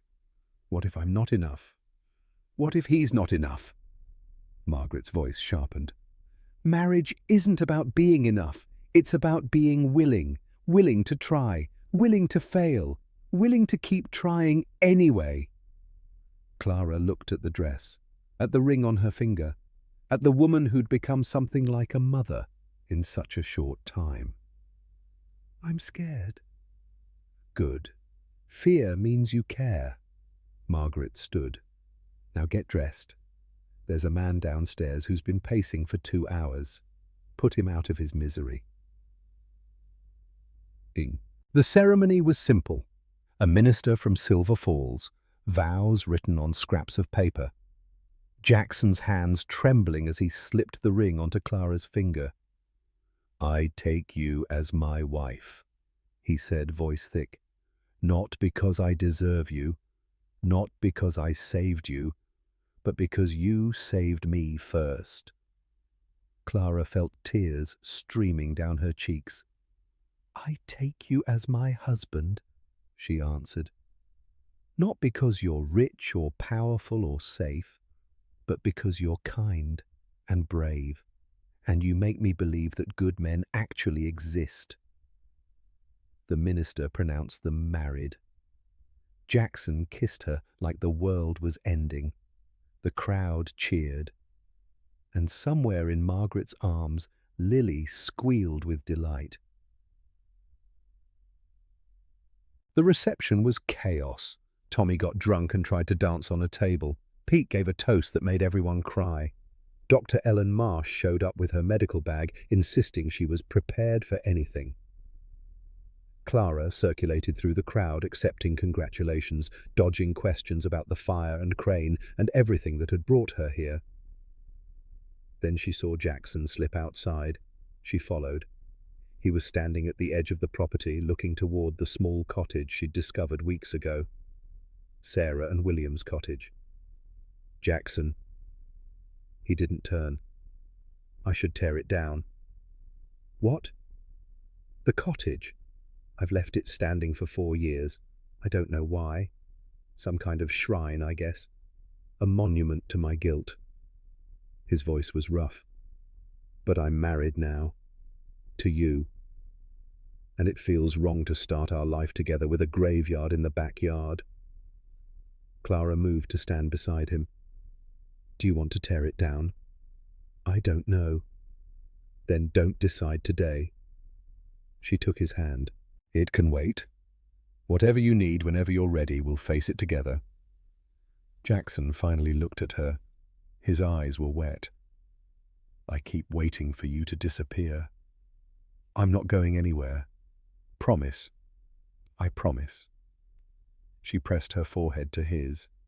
"You're stuck with me, Jackson Mercer, for better or worse. That's what I'm afraid of. The better or the worse. The better." His arms wrapped around her. "I'm terrified I'll ruin it." "Then we'll be terrified together." Clara kissed him softly. "Now come back inside. Tommy's making a fool of himself, and Pete's about to start a drinking contest.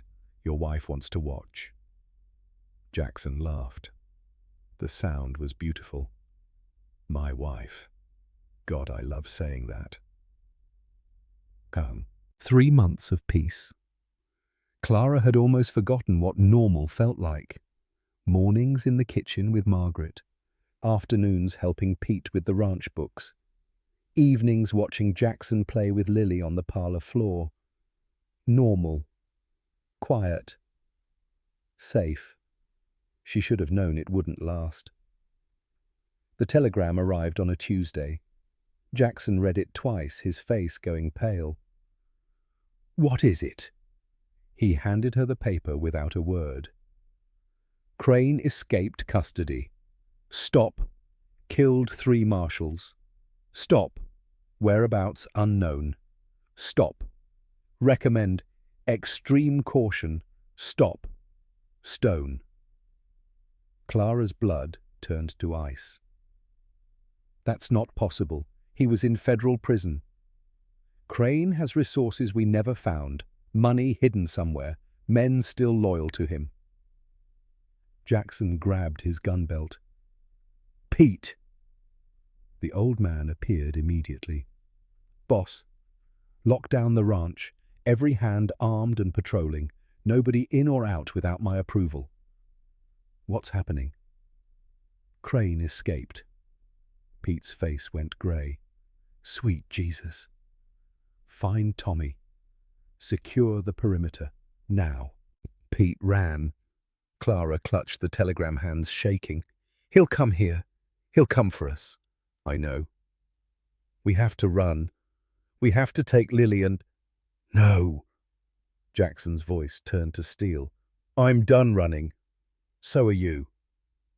Jackson, he'll kill us. He'll try. Jackson pulled her close. But this time we're ready. This time we're not alone. This time we fight on our ground. Clara looked at this man, her husband, and saw the warrior behind the rancher. What's the plan? We turn Silverstone into a fortress. We send word to Marshal Stone. We prepare for war. Jackson's jaw tightened. Crane wants revenge. Let him come. This ends here. The waiting was worse than the running. Days passed, then a week, then 2. No sign of Crane, no attacks, no threats, just silence. Clara jumped at every sound, checked on Lily a dozen times a night, couldn't eat, couldn't sleep. You're going to make yourself sick. Margaret pressed a cup of tea into her hands. Sit. Drink. How can I drink tea when he's out there? Because falling apart won't stop him. Being ready will. I don't know how to be ready for this. You've been ready since the fire. Margaret's voice softened. You ran through flames for your daughter. You shot men to save Jackson. You stood in front of federal marshals and took down a crime empire. She gripped Clara's chin, forcing eye contact. You're stronger than you know. Stop doubting yourself. Clara wanted to believe her. Then the screaming started. Clara ran toward the sound. The barn, smoke pouring from the doors, men shouting. Clara, get back! Jackson grabbed her arm. The barn's on fire. The horses. We're getting them out. Stay here. I can help. Stay here. He disappeared into the smoke. Clara stood frozen, watching the flames climb higher. Memories crashed through her. The cabin, the Valley Lily's fever, the certainty of death. Not again. Please, God, not again. Then she heard it. Lily, crying. Clara spun. The sound came from the house. But Lily was supposed to be with Margaret in the kitchen. She ran. The front door stood open. Clara's heart stopped. Margaret. No answer. She moved through the house, terror clawing at her throat. The parlour empty. The kitchen, Margaret lay on the floor. Blood pooled beneath her head. No! Clara dropped to her knees. Margaret, Margaret, can you hear me? A groan, eyes fluttering. Clara, he took her. He took... Who took? Crane. Margaret's voice was barely a whisper. He took Lily. Clara's world shattered. She found Jackson outside the barn. Crane has Lily. Jackson's face went white. What? Margaret's hurt. He knocked her out. He took our daughter. Jackson, he took our daughter. She was screaming, she realized, screaming and crying and falling apart. Jackson caught her, held her, then pulled back with murder in his eyes. Which way did he go? I don't know. I don't... Pete! Jackson's voice boomed across the yard. Track every exit. Find out how he got in and where he went. Pete appeared soot-stained and limping. The fire was a distraction.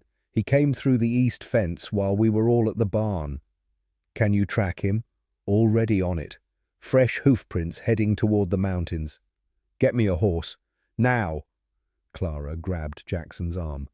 I'm coming with you. No. Jackson? Someone has to stay with Margaret. She needs a doctor. And if Crane doubles back... I don't care about any of that. He has my baby. Our baby? Jackson gripped her shoulders. Listen to me. I will find her. I will bring her home. But I need to know you're safe. I can't focus if I'm worried about you. I can't just wait here. You can. You have to. His eyes held hers. Trust me, Clara. Please. Trust me to bring our daughter home. Clara's whole body shook. Every instinct screamed to run, to fight, to tear the world apart until she had Lily back. But she looked at Jackson, her husband, her partner, her best hope, and made the hardest decision of her life. If you don't come back with her, I'll kill you myself. If I don't come back with her, I'll let you. He kissed her once, hard, desperate. Then he was gone. Dr. Ellen arrived within the hour. Concussion, serious, but she'll recover. She wrapped Margaret's head with practiced hands. Keep her still, keep her awake. I'll stay until she's stable. Thank you. Don't thank me yet. Ellen's eyes were sharp. Your husband rode off alone to face a murderer. You might need me for more than your housekeeper. Clara couldn't respond. Couldn't think about Jackson hurt, or worse. She sat beside Margaret, holding her hand, watching the door, praying. 6 hours. 6 hours of silence, of terror, of imagining every possible horror. Then hoofbeats. Clara ran outside. Jackson rode through the gates, alone. Her heart stopped. Where is she? Where is Lily? Jackson dismounted. His face was bloody. His shirt was torn. His eyes were hollow. Jackson, please. Tommy has her. Clara nearly collapsed. What?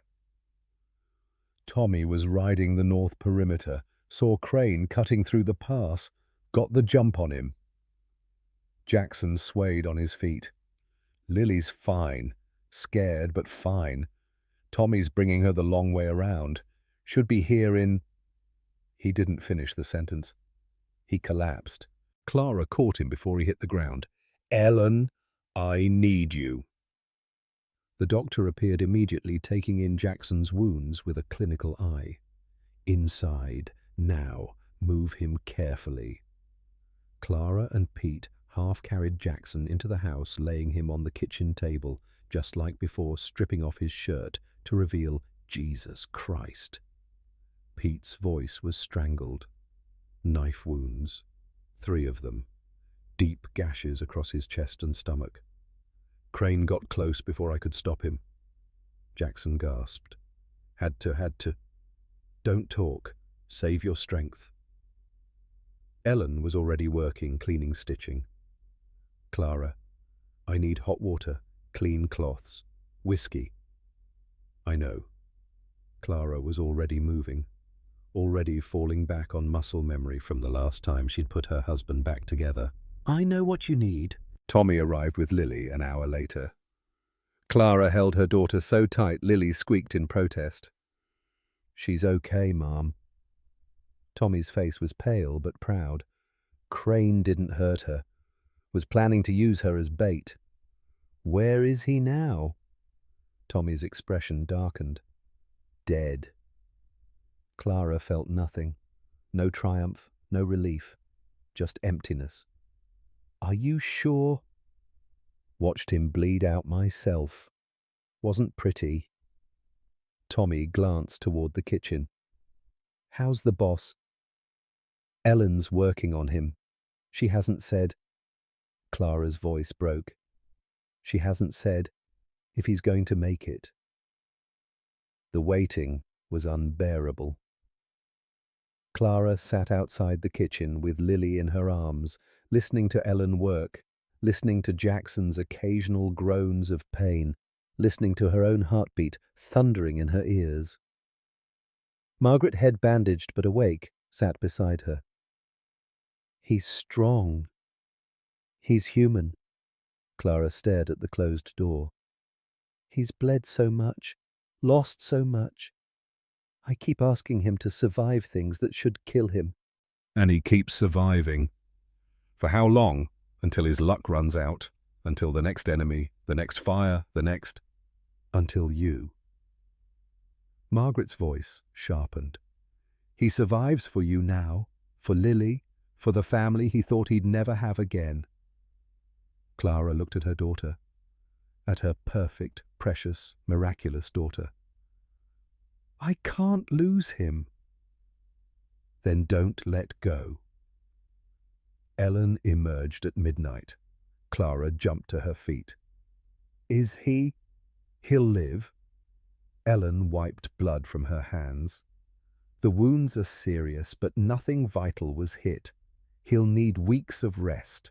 No riding, no ranching, no heroics. He won't like that. Then control your husband, Mrs. Mercer, because if he reopens those wounds, I can't promise to save him twice. Clara almost laughed. Almost. Can I see him? He's asking for you. Been asking since I finished stitching. Ellen's expression softened. Go to him. He needs to see you're safe. Jackson lay on the table, pale as death, but breathing. Hey! Clara crossed to him immediately, taking his hand. Hey, yourself! Lily! Safe. Tommy got her. She's sleeping in the parlour. Margaret. Concussion, but she'll recover. Ellen's watching her. Crane. Dead. Jackson closed his eyes. Good. That's all you have to say. Good. What do you want me to say? Clara gripped his hand tighter. I want you to say you won't do this anymore. That you won't ride off alone to face murderers. That you won't leave me sitting in this house wondering if you're coming home. Clara, I can't do this, Jackson. I can't keep almost losing you. My heart can't take it. Jackson opened his eyes, looked at her, really looked. I'm sorry. I don't want sorry. I want a promise. I can't promise nothing will ever happen to me. Then promise you'll fight harder to come back. Promise you'll let me help instead of shutting me out. Promise. Her voice shattered. Promise you'll stop being a hero and start being a husband. Jackson was quiet for a long moment. When Sarah died, I couldn't protect her, couldn't save her, and I swore I'd never be that helpless again. His grip tightened on her hand. Every time I ride into danger, I'm trying to prove I'm not the man who let his family burn. But you're not that man. You never were. My head knows that. My heart. He stopped. My heart is slower to learn. Clara leaned down, pressed her forehead to his. Then let me teach you. Let me show you that protecting your family doesn't mean doing everything alone. Let me be your partner, not just your wife. You already are. Then act like it. Jackson almost smiled. You're going to be insufferable now, aren't you? Absolutely. Get used to it. Recovery was slow. Jackson hated every minute of it. Hated being bedridden. Hated watching the ranch operate without him. Hated being helpless. Clara didn't care. She kept him in bed when he tried to get up, fed him when he refused to eat, read to him when he got restless. And when he got truly unbearable, "You're driving me insane." "Good. That means you're healing. I need to check the cattle." Pete's handling it. "The books. I'm handling them. Clara.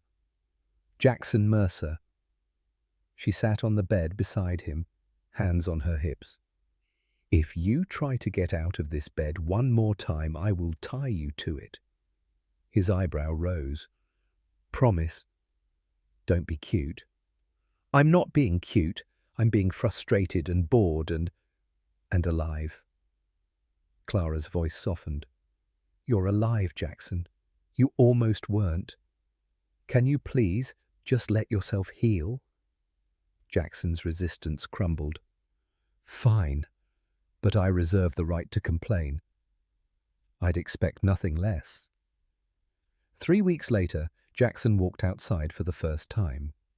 Clara walked beside him, one hand on his arm, ready to catch him if he stumbled. He didn't stumble. They crossed to the edge of the property, to the cottage, Sarah and William's cottage. "I want to tear it down." Clara looked at him. "Are you sure?" "I'm sure I don't want to be haunted anymore." Jackson stared at the building. "I loved them. I'll always love them. But keeping this place, it's not honoring them. It's punishing myself. What do you want to put here instead?"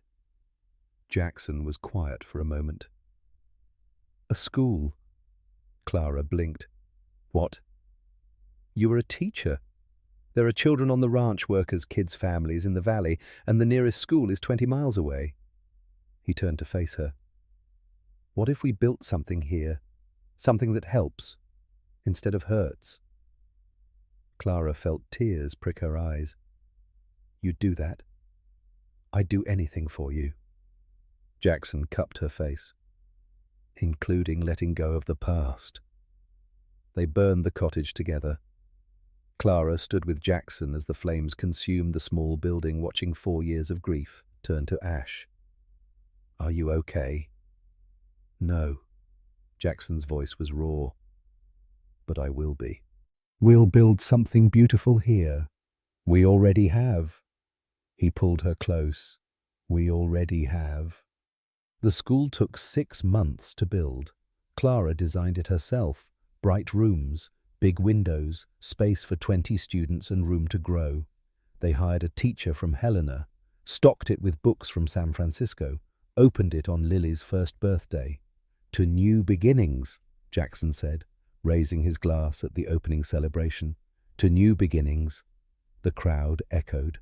Clara watched her husband surrounded by children laughing, relaxed, alive, in a way she'd never seen before. "You love him?" She turned. Margaret stood beside her, healthy now, strong again. "More than I ever thought possible." "Good," Margaret smiled. "He deserves it. So do you." That night, after the guests left and Lily was asleep and the ranch settled into quiet, Clara found Jackson in his office. "Hiding, recovering." He rubbed his eyes. "I forgot how exhausting happiness can be." Exhausting. When you're used to grief, joy takes effort. He pulled her onto his lap. "But it's worth it." Clara wrapped her arms around his neck. "Thank you." "For what?" "For saving me, for choosing me, for building all of this." She gestured at the room, the ranch, the life they'd created. "For making me believe in fairy tales again." "This isn't a fairy tale." "No. It's better." She kissed him softly. "It's real." 2 years passed, like a heartbeat. Clara stood in the doorway of the schoolhouse watching children stream out for the afternoon. Lily toddled among them, 3 years old now, fierce and stubborn and absolutely certain she belonged everywhere. "She's got your temper." Clara turned. Jackson leaned against the fence arms, crossed smile playing at his lips. My temper. She threw a book at Tommy yesterday because he wouldn't let her ride Shadow. Sounds like you. I've never thrown a book at anyone. You threatened to shoot me with my own rifle once. That was different. You were being impossible. I'm always impossible. You married me anyway. Clara crossed to him, sliding into his arms. Worst decision I ever made. Liar. She kissed him softly, then pulled back her face serious. A rider came this morning, while you were checking cattle. What rider? From Helena. Marshal Stone sent him. Jackson's body tensed. What did he want? Clara pulled a letter from her pocket. Victor Crane is dead. Hung himself in his cell last week. Jackson took the letter. Read it twice. It's over then. Finally over. That's what I thought. Clara's voice dropped. Until I read the second page. Jackson flipped the paper. His face went white. Crane had a son. Marcus Crane, 22 years old, raised in San Francisco by his mother. Clara's hands trembled. He arrived in Montana 3 days ago. Stone thinks he's coming for us. He thinks, or he knows, Marcus sent a telegram to the territorial newspaper. Clara swallowed. He said he's going to finish what his father started. Jackson called an emergency meeting that night. Pete, Tommy, Margaret, Dr. Ellen. Everyone who'd been with them since the beginning crowded into the main house. We've faced Crane before, Tommy said. We can face his son. His son isn't Victor. Pete's voice was grim. Victor was calculated, patient. This boy is young and angry and has nothing to lose. What do we know about him? Not much. Jackson spread papers across the table. Raised wealthy. Mother died 2 years ago. He blames us for his father's imprisonment and death. We didn't kill Victor, Clara said. He killed himself. Doesn't matter to a grieving son. Margaret's face was pale. Grief makes people do terrible things. Jackson looked at Clara. Something passed between them. We know that better than anyone, he said quietly. So, what do we do? Tommy demanded. Sit here and wait for him to attack. No. Jackson's jaw tightened. We find him first. They didn't have to find him. 3 days later, Marcus Crane rode through Silverstone's gates in broad daylight. He was young, barely more than a boy, with his father's sharp features and cold eyes. But where Victor had been controlled, Marcus burned with visible rage. Clara watched from the porch. Lily clutched to her chest. Jackson Mercer, Marcus's voice echoed across the yard. Come out and face me. Jackson stepped onto the porch. I'm here. You destroyed my family. Your father destroyed himself. We just provided the evidence. Liar. Marcus's hand moved to his gun. He was a good man, a successful man, until you and that whore turned the marshals against him. Clara flinched at the word. Jackson's face turned to stone. Careful, boy. Or what? You'll have me arrested too, thrown in a cell to rot. Marcus laughed, a broken sound. I'd rather die. That can be arranged. Jackson. Clara's voice was sharp. Don't. Listen to your wife, Mercer. She's smarter than you. Marcus's eyes found Clara. My father told me about you. The widow who survived the fire. The woman who should have burned. Clara handed Lily to Margaret. Then she walked down the porch steps. Clara, don't... She ignored Jackson, kept walking until she stood 10 feet from Marcus Crane. Your father tried to kill my daughter. He set a fire that burned 10,000 acres. He murdered my husband and a dozen other people. Her voice didn't waver. If you want revenge for that man, you're welcome to try. But know this, I'm not the scared woman who ran through those flames anymore. No. Marcus's hand tightened on his gun. What are you now? Someone who's not afraid of you. You should be. I've faced worse than an angry boy with a grudge. Clara stepped closer.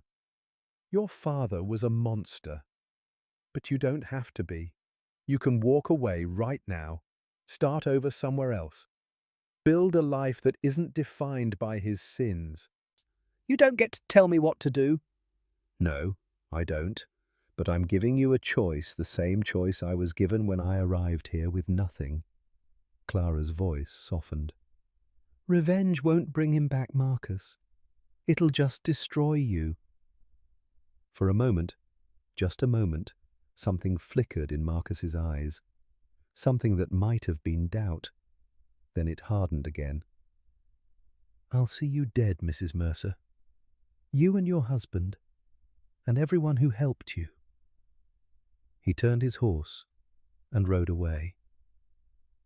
That was stupid. Jackson's voice shook with anger. He could have shot you. He didn't. Clara, I had to try. She turned to face him.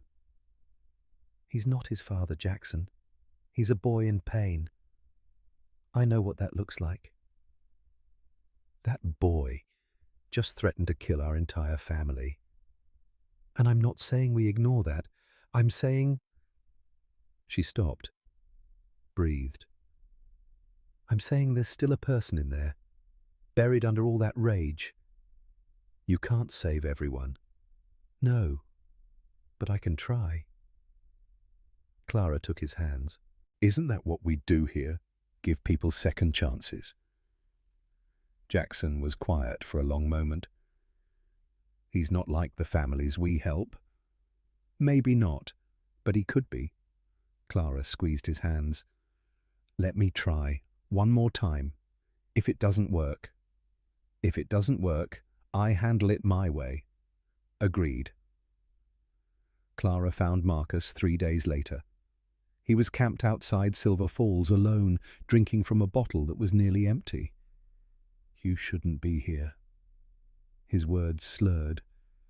I could kill you right now. You could try. Clara sat down across from him, uninvited. But you won't. How do you know? Because you're not a killer. Not yet. Marcus laughed bitterly. You don't know anything about me. I know you're hurting. I know you're angry. I know you've built your father into a saint in your mind, because it's easier than accepting what he really was. He was my father. And Daniel Whitmore was my husband. Clara's voice was steady. He beat me. He lied to me. He was working for your father when he died, helping cover up murders. And when he was killed, I felt relief. Marcus stared at her. What's your point? My point is that loving a monster doesn't make you one, but choosing revenge does. Clara leaned forward. I had every reason to hate your father. He tried to burn me alive. He kidnapped my daughter. He nearly killed my husband 3 times. But hating him didn't help me heal. Building something new did. You want me to just forget, move on. I want you to choose who you become. Clara stood. You can keep chasing revenge until it destroys you, or you can let your father's story end and start writing your own. She reached into her pocket, pulled out a folded paper. What's that? A deed to 40 acres east of Haven Valley. It's not much, but it's a start. She held it out. The choice is yours, Marcus. I can't make it for you.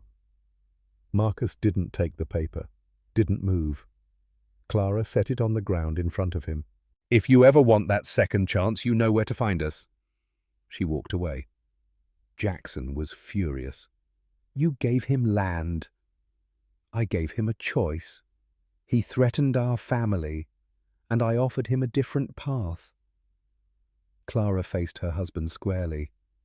If he takes it, we've gained an ally. If he doesn't, we have an enemy who now knows exactly where we live. He already knew that, Jackson. That's not the point. Then what is? Jackson ran his hands through his hair. The point is that you keep putting yourself in danger. For strangers, for enemies, for anyone except yourself. That's not true. Isn't it? His voice cracked. You walked up to an armed man who wanted you dead, alone, without telling anyone. What if he'd pulled that trigger? He didn't. This time. Jackson grabbed her shoulders. What about next time? And the time after that? How many risks do you have to take before one of them kills you? Clara looked at her husband, saw the fear behind the anger. You're scared. I'm terrified. His grip tightened. I can't lose you, Clara. Not after everything. Not after... You won't. You can't promise that. Then I promise to fight. She cupped his face. I promise to be careful. I promise to always come home. Is that enough? Jackson's forehead fell against hers. It has to be. 2 weeks passed. No sign of Marcus, no attacks, no threats.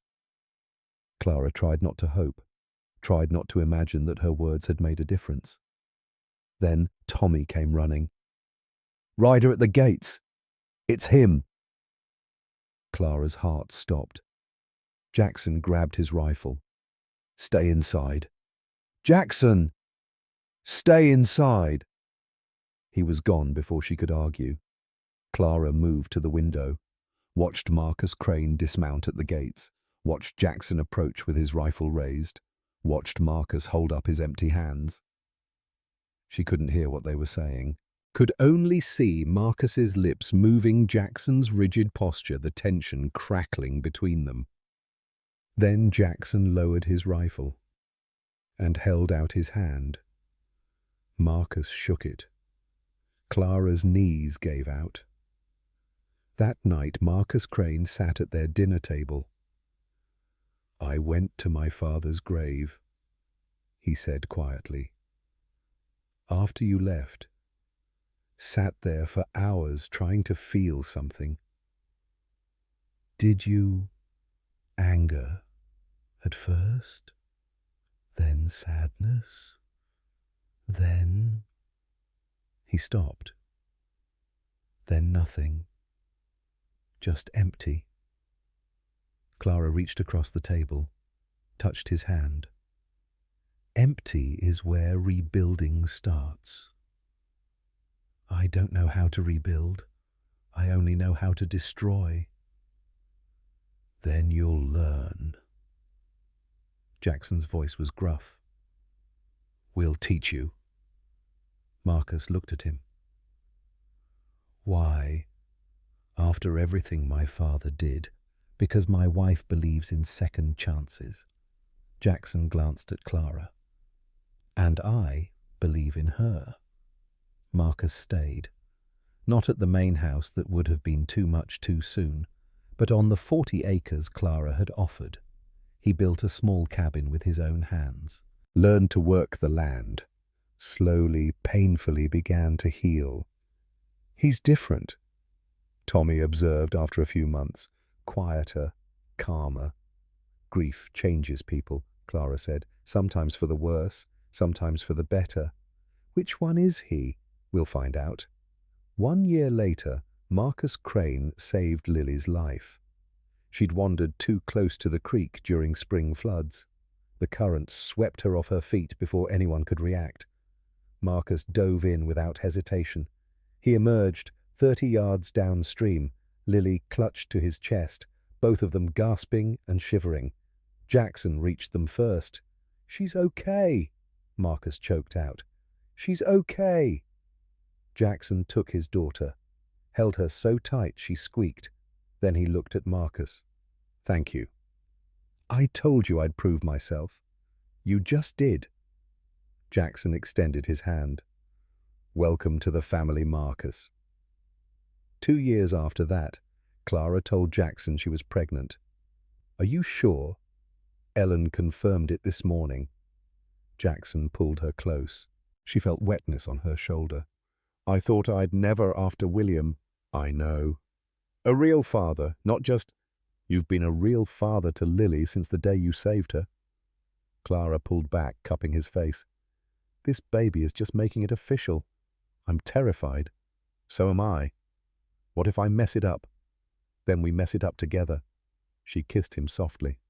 That's what marriage means. The pregnancy was difficult. Clara was sick constantly, confined to bed for the final 2 months. Jackson drove everyone crazy with his hovering. You're smothering her, Margaret scolded. I'm protecting her. You're driving her insane. I'm fine, Clara called from the bedroom. But if he adjusts my pillows one more time, I'm going to scream. Jackson looked wounded. Margaret just laughed. The baby came during a thunderstorm. 12 hours of labor. Jackson pacing, Ellen working, Margaret praying, then crying, small and fierce and absolutely furious. It's a boy, Ellen announced. He's perfect. Clara sobbed as they placed him in her arms. He has your eyes, she whispered to Jackson. He has your lungs. What should we name him? Jackson was quiet. Then Daniel. Clara froze. What? For the path that led you to me, for everything we survived to get here. After everything he did, he gave me you. He gave me Lily. Without his cruelty, you never would have come to Montana. I never would have found you in that fire. Jackson's voice was thick. I'm not honoring the man. I'm honoring the journey.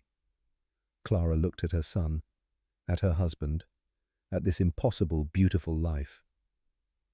Daniel James Mercer. Welcome to the world, son. Lily was skeptical of her brother. He doesn't do anything. He's a baby. Can we trade him for a horse? Lily.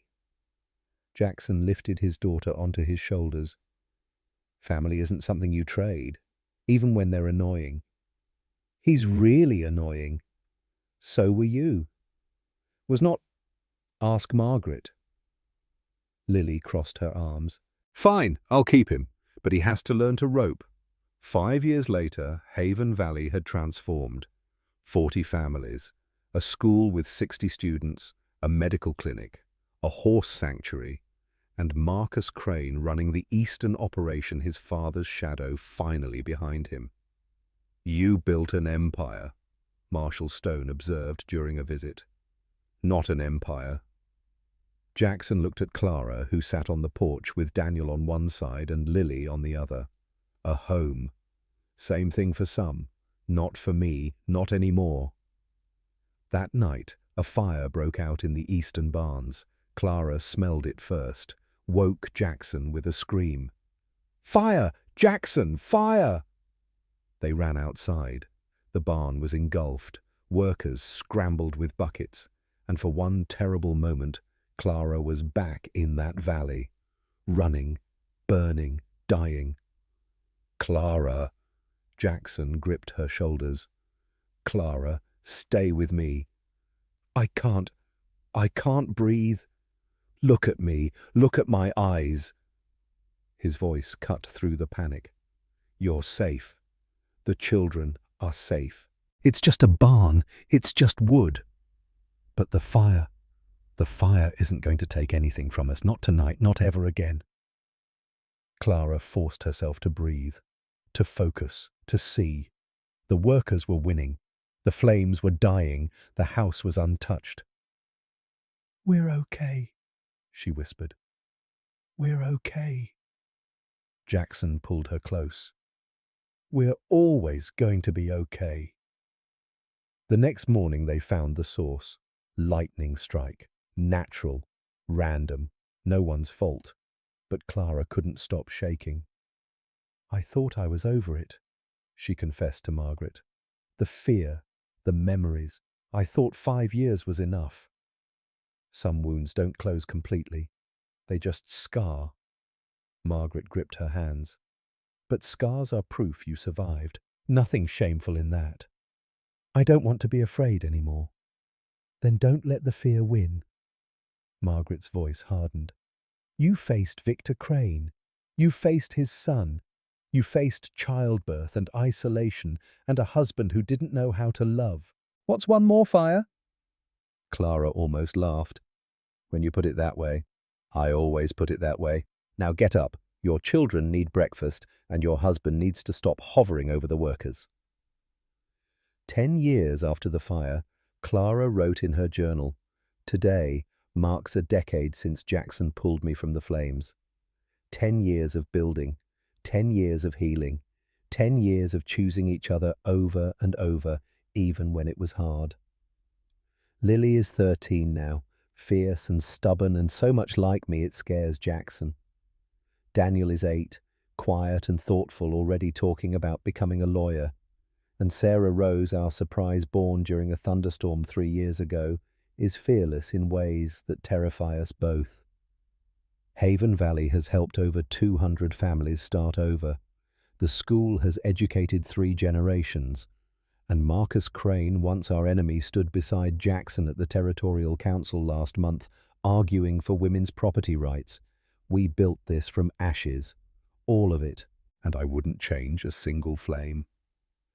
On their 15th anniversary, Jackson led Clara to the garden. Sarah and William's graves had become something beautiful. Wildflowers, carved stones, a bench where Jackson sat most evenings. "I want to tell you something." Clara took his hand. "I'm listening."